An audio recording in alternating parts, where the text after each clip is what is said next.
दहेज लेना और देना कैसा है? अक्सर देखा जाता है शादी में लड़की के घर वाले लड़के को दहेज देते हैं, जो कि इस्लाम में हराम है। दहेज लेना और देना बिल्कुल सख्त मना है, ये कुरान में है ही नहीं।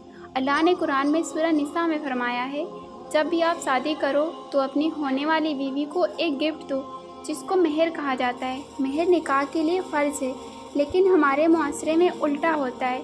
औरत होने वाले शौहर को दहेज देती है। याद रखो, दहेज में एक सुई भी मांगना हराम है। जो दहेज लेते हैं वो अपने पेट में जहन्नम की आग भर रहे होते हैं।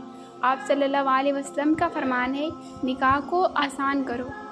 बीवियों को तो लाडली होना चाहिए शौहर का, इतनी लाडली तो ज़रूर होनी चाहिए। मैं कहती हूँ वो औरतें खुश नसीब हैं जो अपने शौहर के लाडली हैं, जिनके शौहर उनके नखरे उठाते हैं और उनकी पसंद की चीज़ों का ख्याल रखते हैं और उनकी पसंद की चीज़ें उनके लिए लेकर आते हैं, उनके लिए वेट करते हैं कि उनके साथ इकट्ठा बैठकर खाना खाएं। ऐसे भी घर हैं और ऐसे भी मर्द हैं जो अपनी बीवियों के साथ ऐसी भी ज़िंदगी गुजार रहे हैं।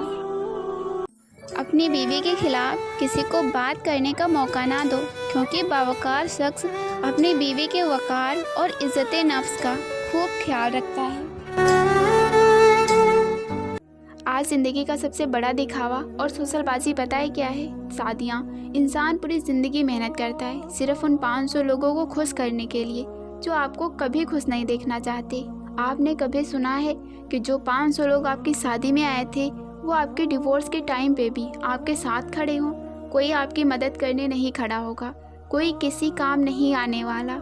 ये जितने भी लोग शादी में आकर कहते हैं ना कि क्या बढ़िया सेटअप किया है, क्या शादी करी है, मुँह पे तो सब तारीफ़ करते हैं और एंड में पता है क्या बोलते हैं? शादी में सब कुछ तो था, लेकिन अगर इस आइटम के जगह पर ये रख दिया होता तो और भी अच्छा होता। फलानी रोटी कितनी बेकार थी, बिरयानी इतनी फीकी थी कि पूछो ही ना, ये नहीं था, वो नहीं था और पता नहीं क्या क्या। शादी की पहली रात शौहर जैसे ही कमरे में दाखिल हुआ तो बीवी से गुस्से भरी आवाज़ में कहने लगा, तेरे बाप ने मुझे बेवकूफ़ समझ रखा है क्या? वो ये कहकर बीवी के पहने हुए सोने के गहने उतारने लगा। बीवी के सोने के गहने उतार कर बीवी से कहने लगा, तुम क्या समझती हो मैं तुम्हें ये गहने पहनने दूंगा? क्योंकि तुम्हारे बाप ने मेरे साथ धोखा किया है। शौहर की ये सारी बातें सुनकर बीवी फूट फूट कर रोने लगी और कहने लगी, क्या हुआ आखिर, मसला क्या है? आप मेरे साथ ऐसा क्यों कर रहे हो? मेरे वालिद साहब ने ऐसी कौन सी गलती कर दी है? शौहर ने गुस्से में अपनी बीवी से कहा, तेरे बाप ने मुझे प्लॉट देने का वादा किया था, आखिर जहेज में उसने मुझे दिया ही क्या है? सिंपल निकाह करना किसकी सुन्नत है? नबी की। मस्जिद में निकाह करना किसकी सुन्नत है? नबी की।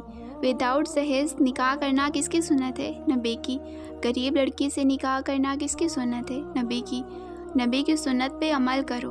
माँ बाप कुछ कह रहे हैं तो कहने दो, आप नबी की सुन्नत पर अमल करें। कोई शादी पर शामिल हो रहा है तो ठीक, अगर नहीं हो रहा है तो भी ठीक।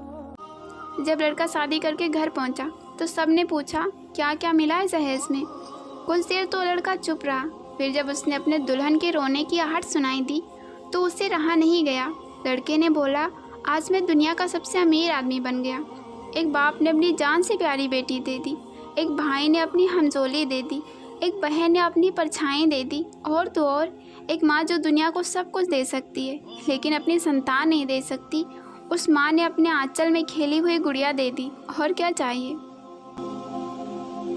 शादीशुदा ख़वातीनें गौर से सुनी, अगर आप अपने शौहर पर हुक्मरानी करना चाहती हैं तो 2 बंदों को आप कस के पकड़ लें, एक उसकी माँ और एक उसका बाप। उन दोनों की आप इतनी खिदमत करें कि कोई कसर बाकी ना रहे। आपका शौहर आपको बेइंतहा मोहब्बत भी करेगा, आपको इज़्ज़त भी देगा, आपको प्यार भी देगा। पता है क्यों?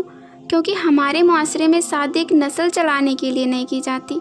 हमारे मुआशरे में जिस औरत को हम घर में लाते हैं वो एज अ केयरटेकर आती है, तो ये हमारे माँ बाप का ख्याल करेगी, उसको अच्छे से संभालेगी। इस चीज़ में आप लोग पास हो जाएं तो मर्द आपको हर वो चीज़ देगा जो आप डिज़र्व करती हैं। अल्लाह ताला कुरान में बार बार फरमाता है कि जल्दी शादी करो, जल्दी शादी करो, और तुम जिद पर अड़े बैठे हो। अगर मैं जल्दी शादी कर लूँगा तो बच्चे को खिलाएगा कौन, बीवी को कौन खिलाएगा, खर्चा पूरा नहीं होगा, मेरी तनख्वाह कम है। तुम्हारे दिमाग के अंदर जो दुनिया वालों ने बैठा के रखा है कि तुम शादी कर लोगे तो फ़कीर हो जाओगे, ऐसा नहीं है।